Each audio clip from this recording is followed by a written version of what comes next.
Could you tell us about your experience so far in the clerkship section of WAUSM, and how has that been for you? So it is, just like Dr. Ippolito said, it is so incredibly important, the fact that we have exactly what we need on our Canvas shell.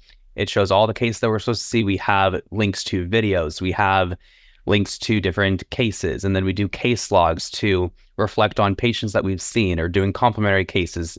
The way that it's designed really helps our learning for when we apply it to the questions that we're doing on UWorld or AMBOSS or whatever question bank people like to use.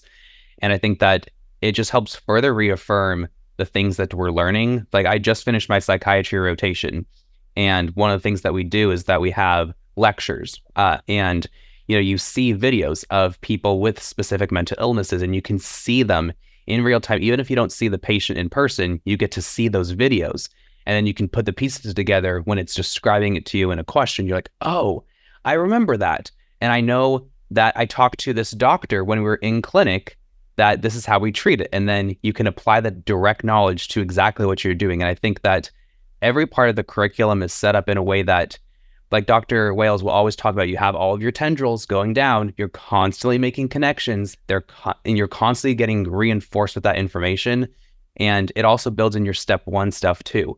You never forget it because you're constantly talking about the same things. And I think that the way that we have set it up has made my experience in clerkships just so valuable, because I'm just learning so much and I can apply it in real time to real patients. And it's not just sitting in a classroom anymore, which makes it that much more exciting, that it's like, oh, I might actually be a student doctor. I'm not just a student anymore.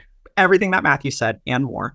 I think for me, so I have already completed both the 12-weekers, internal medicine and surgery. And then I just wrapped up psychiatry myself with Matthew. And I want to echo like Dr. Ippolito's point about St. Anthony.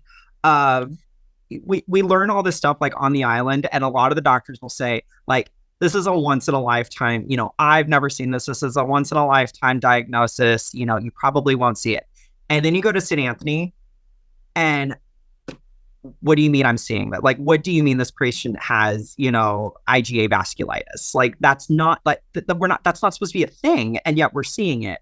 I think for me, that has kind of helped, with my success so far is, yes, all the readings that we get, 100% agree. We get access to UWorld. We get access to AMBOSS. We get access to osmosis through the school. It's not like we have to go out and purchase it ourselves. Like that's the school saying, we want you to succeed. You've told us how you want to succeed. Here's how you're going to succeed. And yeah, that it's helped. So when I see these patients, kind of like what Matthew was saying, I then go to these questions and I'm like, oh, this was the patient in 702, just because the age is different, it's same thing. Right. And, I'm 2 for 2, hopefully 3 for 3. So, yeah, but and then also what Matthew was saying is, it's very much helping us prepare for step one. It's not that, we forget about all this information. We can't forget about all this information. It's like we are not allowed to. And I say that in a good way.